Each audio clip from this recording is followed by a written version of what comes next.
Not recommended for persons under the age of 12. A Boeing 727 spirals out of control over Michigan. You're watching the world spinning outside the window. This would be sheer stark terror. Airspeed is 320, 350. Come on, come on! No, no, no. Investigators track down pieces of debris. Slot number 7. Broken in 2. And interview fellow pilots. Off the record. Off the record. They even risk their own lives. Okay, test number 9. To find out what caused TWA Flight 841's uncontrollable plunge. You feel that?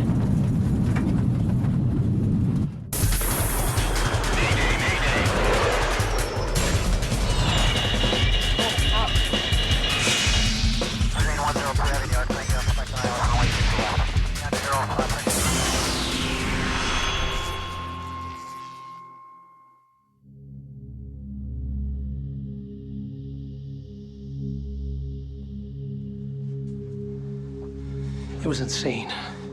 My hands are still shaking.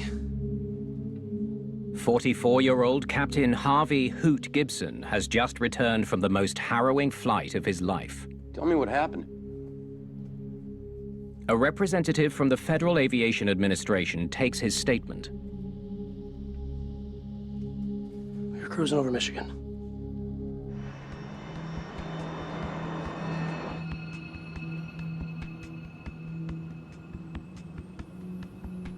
That sure is a strong headwind.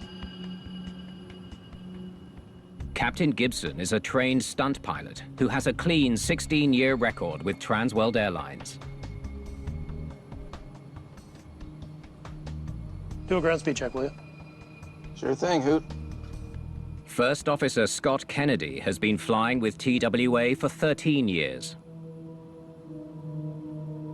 Yeah, we're good to go up anytime you want, Hoot.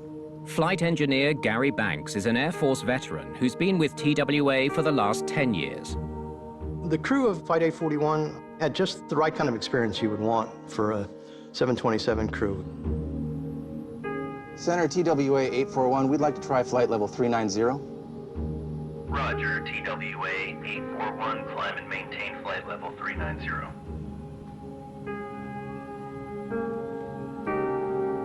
They were bucking 100 knots of wind on their nose, so he was looking for better winds up higher. The higher you go, you essentially go faster through the thinner air, and that will hopefully get you a better ground speed.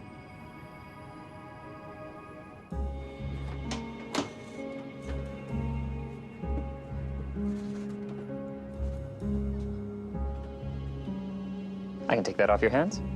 27-year-old Mark Mositsky is today's lead flight attendant. He and 3 other attendants look after the 82 passengers on board. It was an evening flight. It was leaving JFK. It was the first time I had flown with this cockpit crew. Everything was absolutely smooth. They're flying the narrow-body Boeing 727 aircraft. The 727 was massively overbuilt. It was a very sturdy airplane. It was like driving a sports car or a fighter plane. It was very light on the controls. It had that feeling that you could just put it wherever you wanted it. After a 45-minute delay in New York, the flight to Minneapolis will take about 3.5 hours.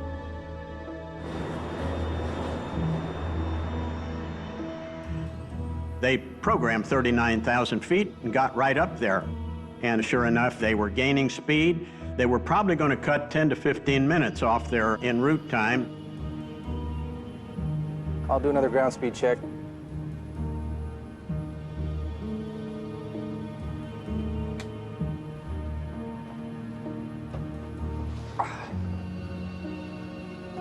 Power settings adjusted. Everything looks good.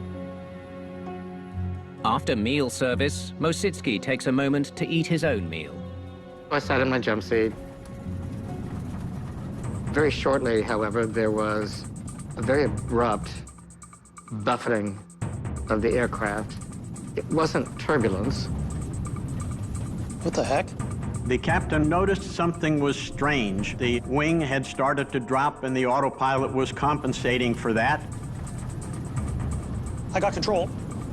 Disengaging the autopilot was the right thing to do at that time. That's the first thing you think of. There's something wrong with the autopilot. What's going on? Without any warning, the plane banks hard to the right. Airspeed 240. Come on, level up. But if the plane still doesn't respond, then you're thinking there's something wrong with the airplane. The plane just kept rolling right. And it started rattling really hard, too. I would be trying the rudder, and if that's not doing the jobs, I'd start trying to fly with the engines. But 727, the engines are all clustered together in the back. That probably wouldn't help you much. So this would be sheer stark terror. Shutting the throttles. The captain tries to slow the plane to regain control, but the aircraft isn't responding.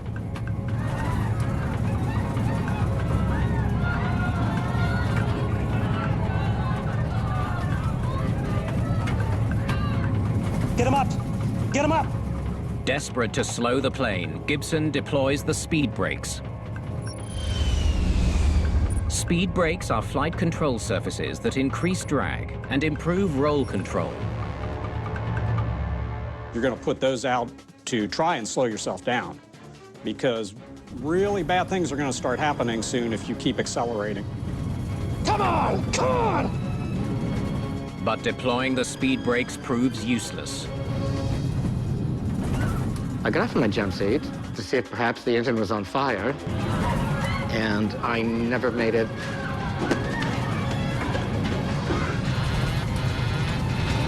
We're going over!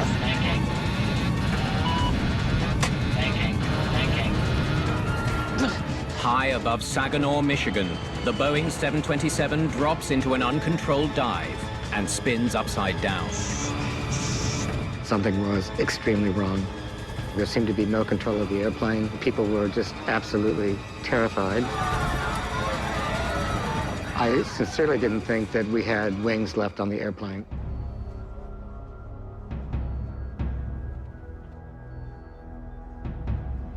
TWA 841, this is center. TWA 841, center. Jesus. Something is seriously wrong. You would have your hands full of airplane. You're watching the world spinning outside the window. You're being pressed by G-forces. It also must have been insanely noisy. It would have been very difficult trying to troubleshoot the problem. TWA 841, do you read me? The controllers watch helplessly as TWA 841 plummets towards the ground. Once the nose comes down on an airliner, they want to pick up speed in a hurry if you point it at the ground. I kept clenching my jaws and biting my teeth to keep blood in my head. The G-forces were so extreme, I felt I was going to pass out. The blood is literally being drained out of your head, and you will first lose your vision. That's called graying out. And then the next thing is you black out, which is where you lose consciousness, because your heart just can't pump the blood up to your brain against all that force of gravity. Airspeed is 320, 350.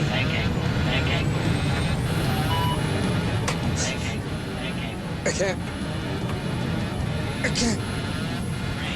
TWA 841 is spiraling towards the Earth at a rate of 540 feet per second.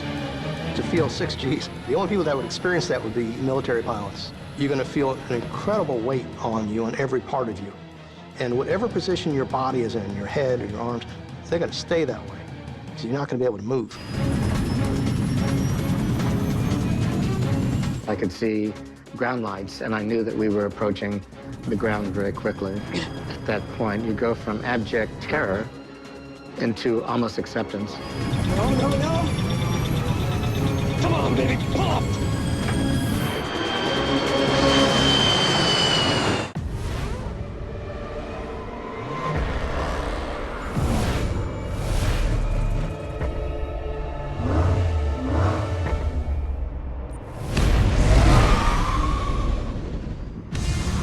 McLaren to Ferrari, we lift the hood on some of the most famous supercar creators in the world as they redefine their legacy. Who will win the race to lead the electric age? The new season of Ultimate Supercar on National Geographic.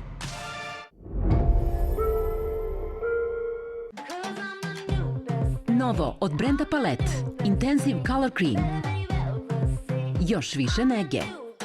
I tako intenzivna boja. Za uspešno pokrivanje sedih. Palette, broj 1 u Evropi. Evo jednog instant rešenja. Palette Compact Rotary Touch. Pokriva sede brzo i lako. Naša tradicija.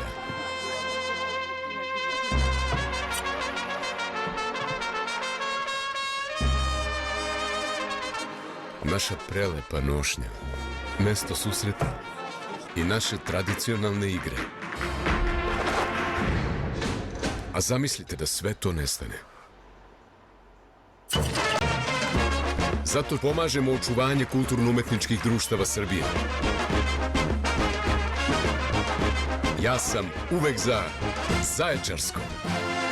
Uz Glovo, grad ti je na dohvat ruke. Da li tokom druženja voliš da pojedeš nešto drugačije? Naruči Glovo i navali. Nestalo ti je pelena, naruči Glovo i problem je rešen. Uz dobar film ide i dobar sladoled.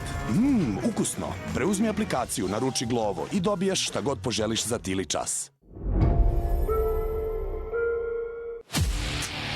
Let the games begin. I gotta get ready. I'm ready. I want to be the best. Nothing really else matters. Woman versus beast. I'm coming to play. Woo! Number one, baby. Let's go. Risk equals reward. Who's the goat boat now, baby? Bah! Isn't that what a goat does, or is that a sheep? The new season of Wicked Tuna on National Geographic. Not recommended for persons under the age of 12.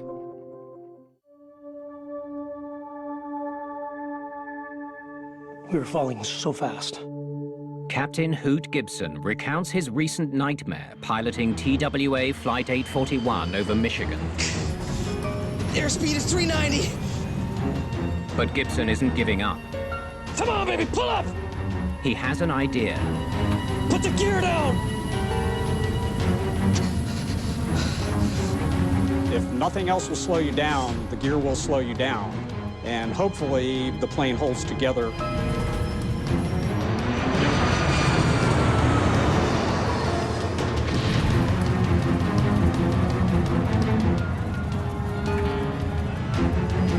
That's it! That's it, baby!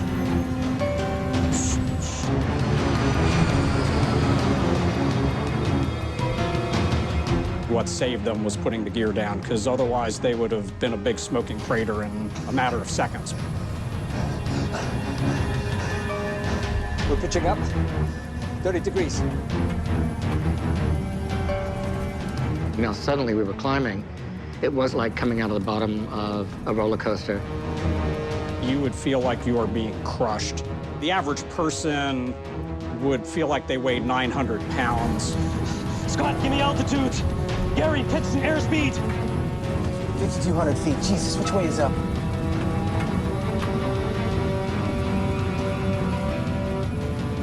Moon! It's pitch black, and you've just been spiraling down towards the Earth, and you're probably disoriented.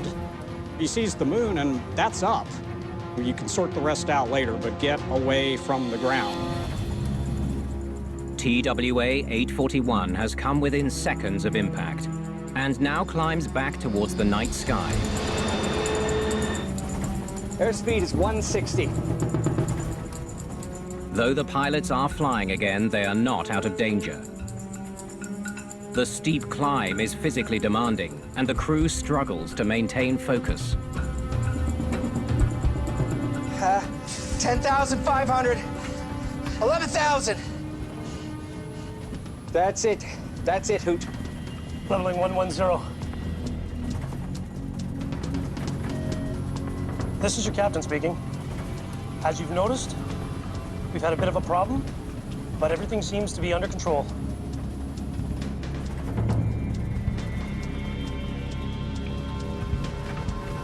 We lost System A hydraulics. Fluids are down.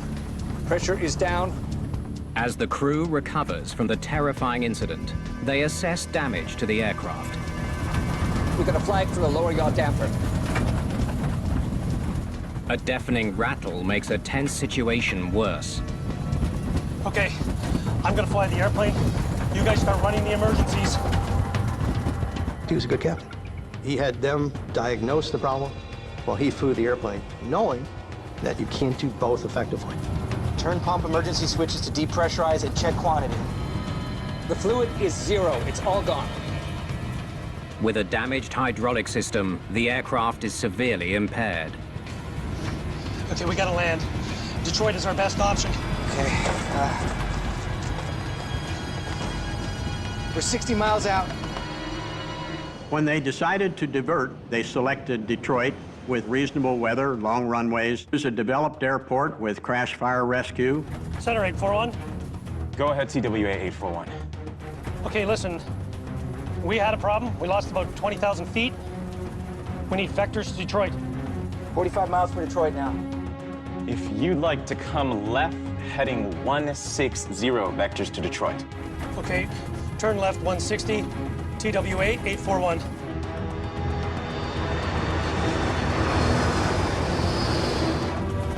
Remove your glasses, earrings, and anything else that might be sharp. Place anything soft in your lap to cushion the impact. 30 miles from the airport, flight attendants prepare the cabin for an emergency landing. Passengers were amazingly quiet. I mean, they looked at us for complete direction. 15 miles from Detroit now. Nice and easy. Give me flaps 15. Unaware of the extent of the damage, Gibson tests the aircraft's controllability. Flaps 15. Whoa, whoa, whoa. Retract the flaps. Extending the flaps causes the plane to roll sharply to the left. You are going to land without flaps at this point, which means you're going to go very fast. Much faster than you would ever land this airplane. Going fast, there's no other way.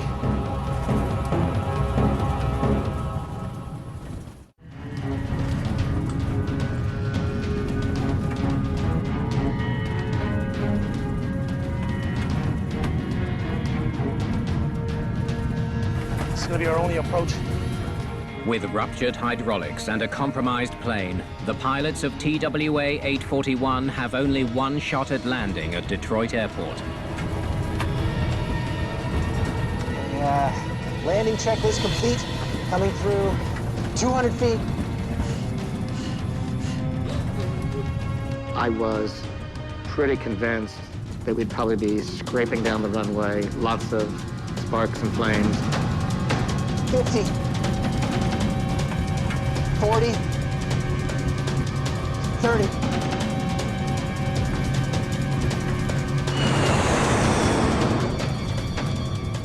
Brace.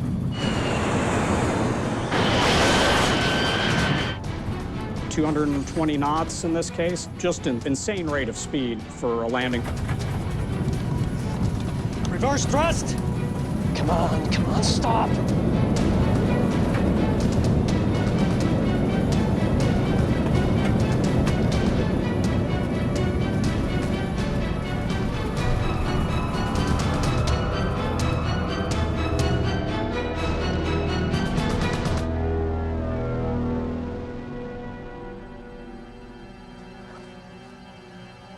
Let's get these passengers off the plane. He's just put this badly damaged airplane down at about 90 knots faster than a normal landing speed.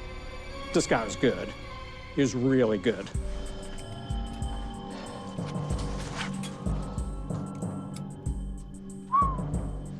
Hoot. It's unbelievable. I mean, what the heck went so wrong with that plane? I haven't the faintest idea.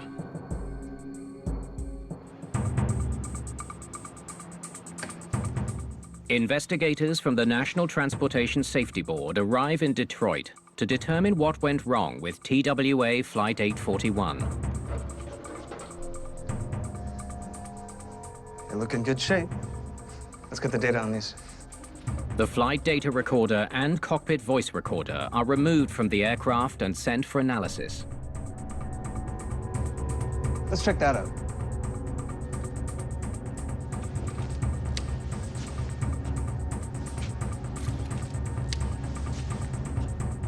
Slat number 7 is missing.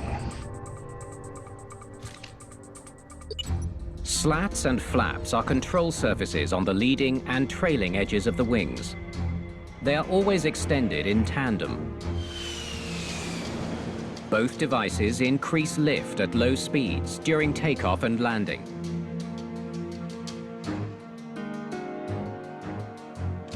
It's pretty banged up. Investigators wonder why the slat came off.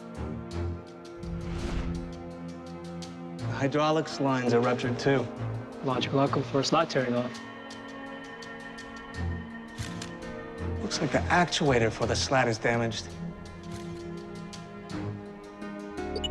The actuator is part of the mechanism that pushes a piston to unlock the slat, allowing it to either deploy or retract. Let's get the actuator off the wing so we can get a better look at it.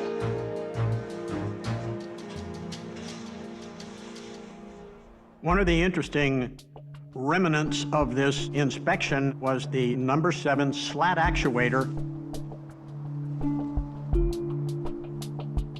Look at how it's broken.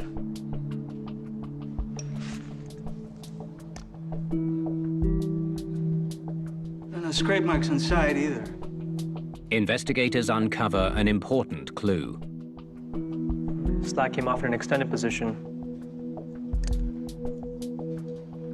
Number 7 slat actuator had broken. The piston inside it was gone, and they could recognize from looking at the opening of the fracture that the piston had been in the deployed position. A slat should never deploy at cruising speed. Maybe this slat extended by accident. Only way to know for sure is to test the hydraulic system. For the slat to have been deployed uncommanded, it required a failure of the hydraulic system and a failure of the locking mechanism.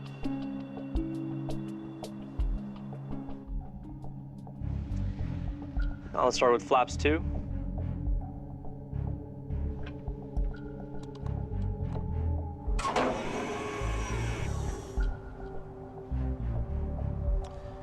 Flaps 15. Flaps 15.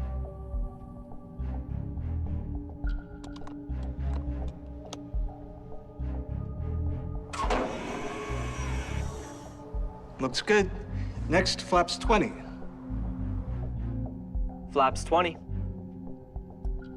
Investigators run through every flap setting possible. All right, let's wrap it up. Everything's working fine. The functional test demonstrated that the hydraulic system worked. It did not cause an uncommanded slat deployment. Here's what we got from Boeing. Did the locking mechanism on the 727's wing somehow fail, releasing the slat? For a slat to unlock accidentally, the pin inside the actuator must be subjected to more than 70 Gs of force. 70 Gs? There's no way the locking mechanism experienced that level of stress. A 70G pull-through by an aircraft just doesn't happen. The investigators were faced with a serious challenge of where to go next.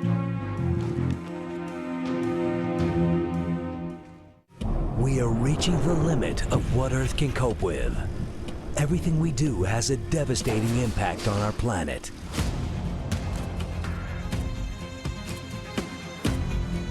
And every little action we can take to protect it is critical. Join our explorers as they discover what we can do to help preserve our home.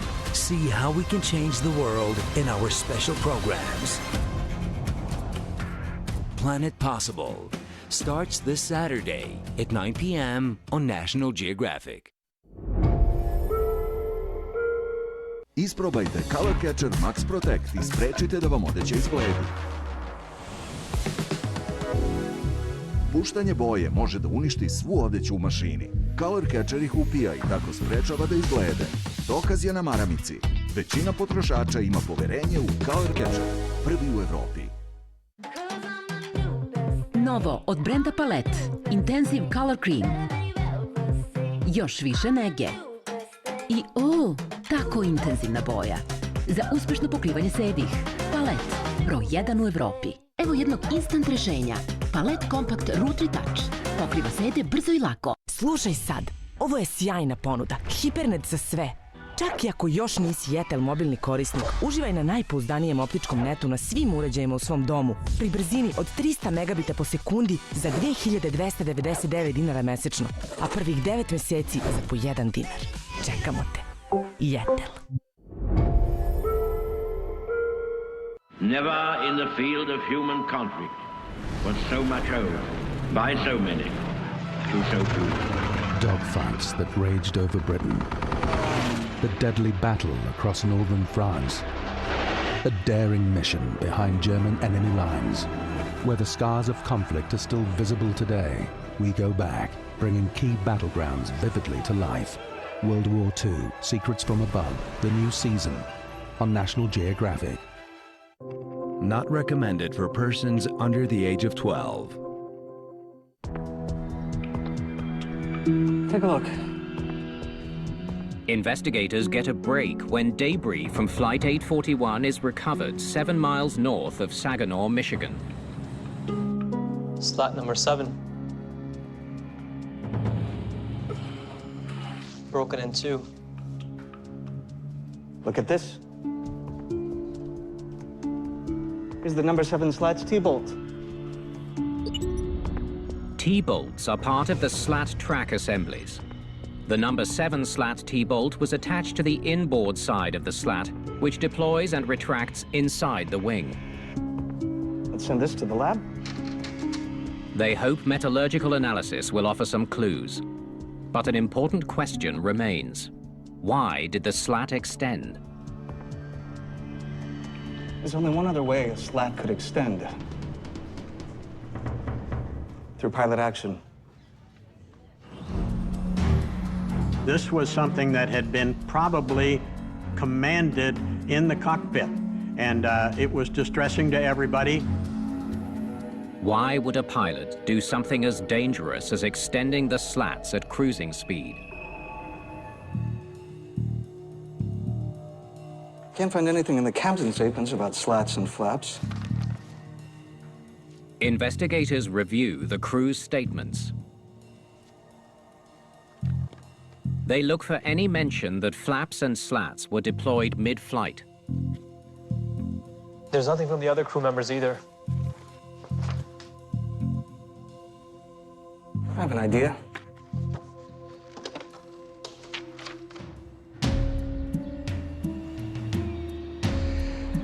Thanks for meeting with me.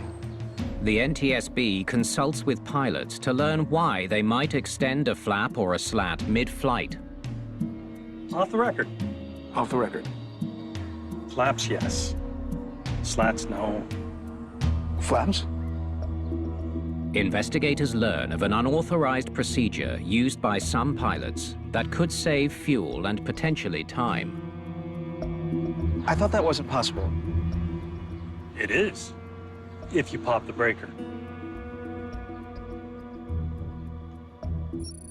The procedure involves deploying trailing edge flaps by 2 degrees. By pulling the circuit breaker for slats, the flaps can be extended while preventing the slats from automatically deploying at the same time. It's one of those things everybody knows about, but I've never heard anyone ever admit to it.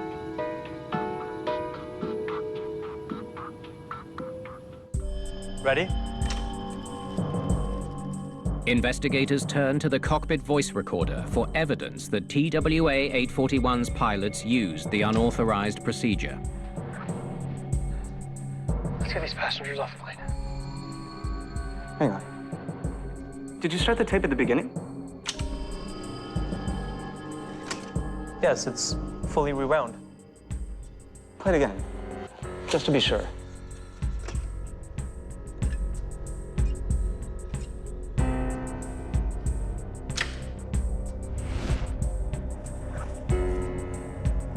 get these passengers off the plane.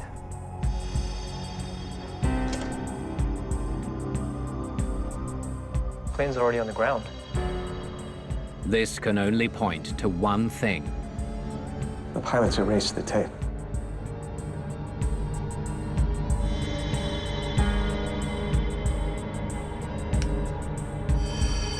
The CVR contained no information whatsoever, which was unfortunate, to say the least.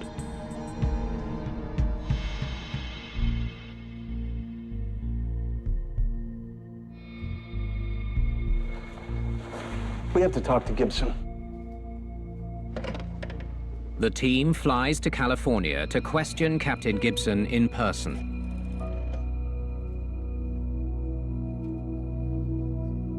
The safety board conducts public hearings. They question the flight crew. I told him that I thought it was, I said the airplane's going to roll. And The captain admits to routinely erasing the cockpit voice recorder after every flight, even though that isn't a step on any checklist. Do you usually erase the recorder? I usually do, yes.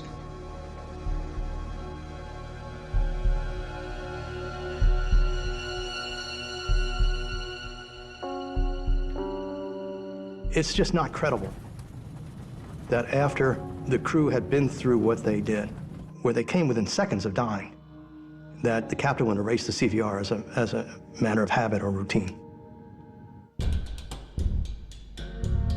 Something's wrong here. Captain Gibson's vague explanation doesn't sit well with investigators. Given what happened, they suspect the flight crew attempted the unsanctioned procedure and then tried to cover up their actions. The only reason he would erase the CVR was to keep information from what he knew would be an investigation. Investigators believed he had something to hide.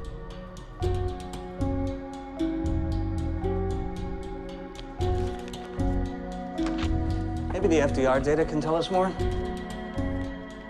The team studies TWA-841's flight data to uncover any evidence that the crew attempted a mid-flight flap extension.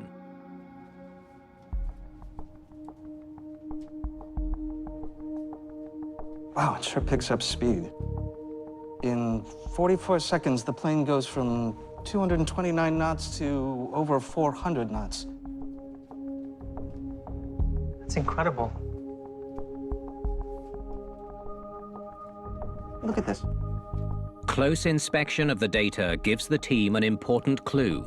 That's odd. Are those oscillations? Yes, in the G-trace. The G-trace shows the level of G forces being put on the plane throughout the flight. Let's get this section blown up. The G-trace showed the G forces in the airplane were sort of increasing and then decreasing in a certain rhythmic pattern. Very, very unusual. Oscillations start at 39,000 feet, just before the upset. They show up 1, 2, 3, 13 seconds before the roll starts. Wow, it looks like the plane was really bouncing around.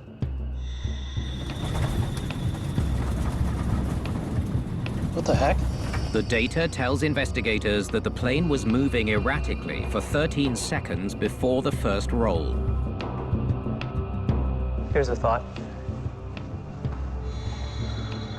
What if there's a flap and slat configuration that could cause the vibration? Let's find out. So who are this mysterious group known as the Illuminati? They were the most oppressive and surveillance-obsessed secret police, quite possibly in history. Who is the real James Bond? Forbidden History, Thursday at 9 p.m. on National Geographic. Vaša obojena i tamna odeća vremenom bledi i deluje iznošeno? Nema potrebe uvek kupovati novu. Negujte odeću koju imate uz Perwoll Renew. Nežno čisti i obnavlja boje. Za 3 puta duži životni vek vaše odeće. Rethink Fashion. Novo? Ne. Oprano je Perwollom. Isprobajte Color Catcher Max Protect i sprečite da vam odeća izgledi. Puštanje boje može da uništi svu odeću u mašini. Color Catcher ih upija i tako sprečava da izblede. Dokaz je na maramici. Većina potrošača ima poverenje u Color Catcher, prvi u Evropi. Imagine the biggest and greenest airship in flight. Impossible? Moving the largest glass and steel aqueduct? Still impossible? Or even building one of the longest tunnels in the world? Nothing is impossible. I'm here to show you how some of the world's most impossible builds are made possible. The brand new series, Building Impossible with Daniel Asheville on National Geographic. Not recommended for persons under the age of 12. We've reached 39,000 feet. NTSB investigators take an unprecedented risk in an attempt to replicate the oscillations recorded on TWA 841's G-trace. Okay, we got more than a dozen configurations and maneuvers. They run a test flight to determine if these anomalies resulted from a mid-flight slat extension. Conducting a flight test would enable them to perform maneuvers that could be compared to what the flight data recorder recorded on 841. 229 knots. Okay, test number 1. Start by popping the breaker. Okay, slats are retracted. Ready? Flaps 2. Flaps 2. Investigators try to match the unusual oscillations by testing different flap and slat configurations. Test number 2. Flaps 5, slats remain retracted. NTSB investigators, they'll do anything. They love that stuff. But I would have been pretty scared.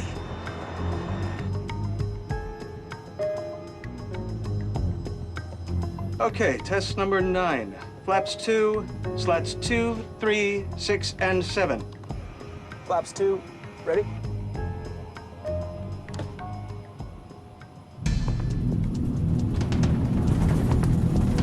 You feel that? The flight test gives investigators a tantalizing new lead. Investigators are very careful with flight tests to take the same aircraft, to record parameters carefully. All those things have to factor into a flight test in order to be of any use to the investigation.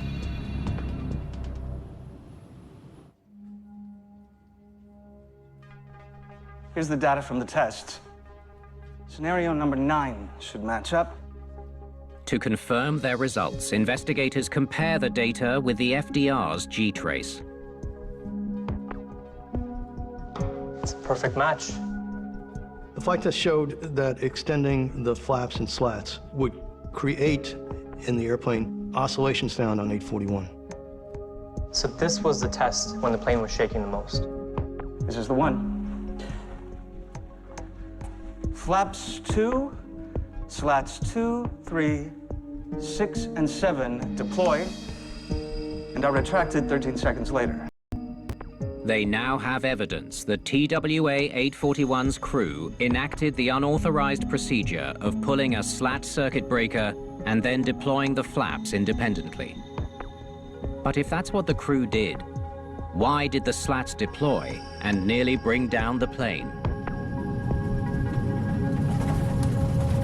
What the heck? Those slats are going to shake because you're going faster than the limiting airspeed. So I would expect it to get very noisy and probably to buffet quite a bit. The test flight indicates the slat circuit breaker was reset, which caused the slats to deploy. So we know the pilots popped the breaker to enact the procedure, but why did they push it back in? And why did it take the crew 13 seconds to realize the problem and then retract the slats? Investigators search for answers in all of the crew's statements. The lead flight attendant remembered that the flight engineer was out of the cockpit before the vibrations began. Excuse me? I'm gonna take a bathroom break. I'll get rid of these trays.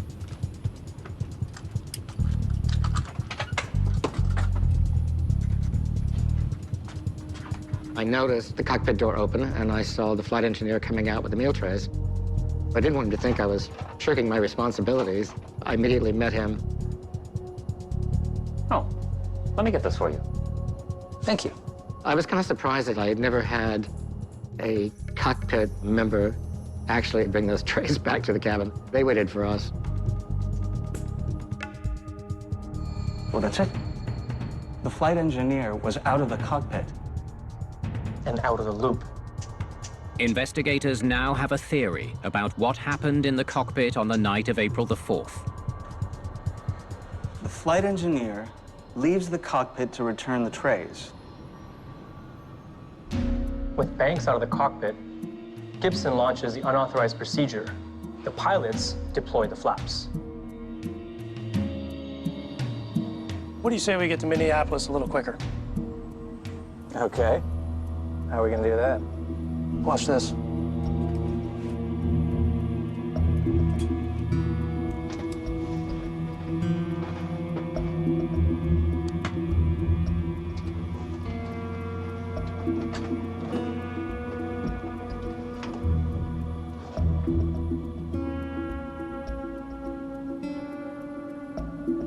Flaps 2?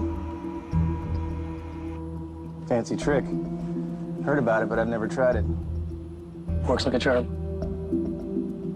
I could see the junior crew members saying, he's the boss. Let's do it. If he says it's okay, it's okay. Today, that would be unthinkable. Flight engineer returns and notices the breaker's popped. What would any good flight engineer do? He pushes it back in. Flight engineer Banks returns and notices the slat circuit breaker is pulled. He returns the breaker to the normal position, unaware that the captain had pulled it deliberately to prevent the slats from extending along with the flaps. Exactly. Normal operations resume. With flaps set for 2, the slats extend automatically. The cockpit begins to vibrate. What the heck? What did you just do? What do you mean? Just now, what did you just do? The breaker was out. I pushed it back where it should be. Jesus. Flaps up. Flaps up, Scott. Flaps up. We're going over! They bungled the maneuver. Investigators have figured out how TWA 841's crew might have lost control of a Boeing 727. But they're still missing a key piece of the puzzle. How come slat number 7 never retracted along with the rest of the slats?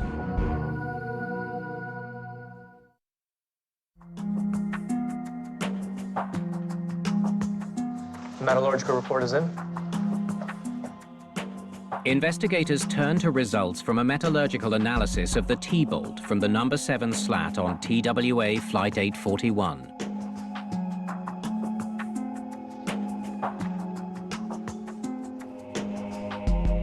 We found some shearing. Pre-existing metal fatigue. The team discovers a fracture in the T-bolt, which would have caused the slat to sag on the inside when extended. The slat is kept in the forward part of the wing, which gets all of the air forces as the airplane progresses. At 0.8 times the speed of sound, that's going to be enormous, enormous air pressure. So all that air pressure twists the sagging slat. Slat number 7 can no longer retract. Under the extreme air loads of a diving plane, it finally rips off. Investigators finally understand how TWA 841 went into a horrifying dive above Saginaw, Michigan on the night of April the 4th, 1979. I'm going to take a bathroom break. I'll grab these trays.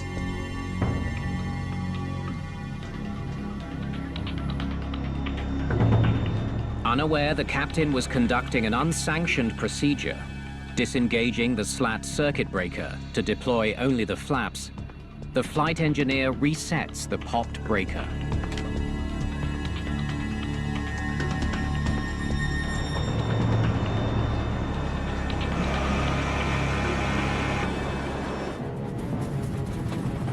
What did you just do? What do you mean? Precious seconds pass as the captain tries to figure out what's happened. Meanwhile, the aircraft flies at a high speed with its flaps and slats extended perilously. The captain, passengers, and flight attendants talked about feeling the vibrations in the airplane caused by extension of the slats and flaps at 39,000 feet. Flaps up, Scott. Flaps up. I have control. The flaps and slats retract, except for the damaged number 7 slat on the right wing. The number 7 slat, if it's extended, you're going to have more drag on the right side than on the left wing, and that's going to cause that wing to descend. In other words, it's going to put the airplane in a right turn, which is exactly what happened. Come on, level up. But it's too late. Little does the crew know, slat number 7 is still extended, keeping the plane in a roll. We're going over! TWA 841's flight crew is unable to regain control of the aircraft. Then, in a stroke of incredible good luck, slat number 7 rips off the plane just 8,000 feet above the ground. The departure of the slat allowed the return of controllability to the aircraft. With the wing symmetry partially restored and the landing gear deployed, it's just enough to slow the plane and allow the crew to regain control and ultimately land the battered 727 at Detroit. Reverse thrust!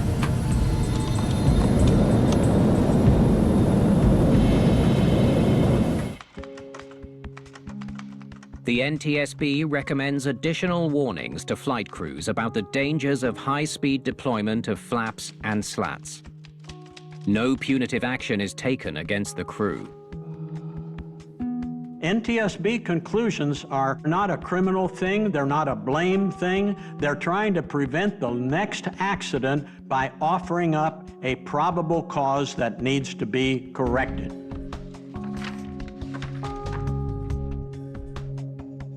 The pilots maintained their innocence, claiming they did not deliberately extend the flaps mid-flight.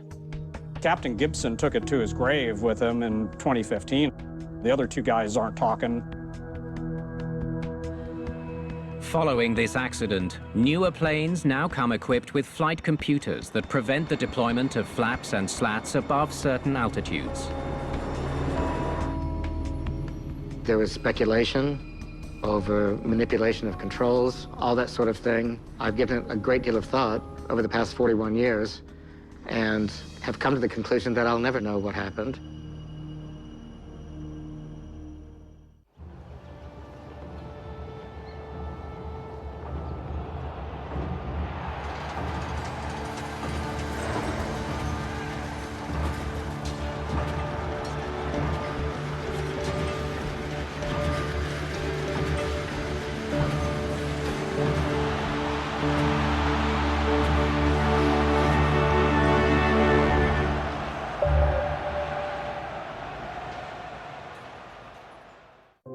Not recommended for persons under the age of 14.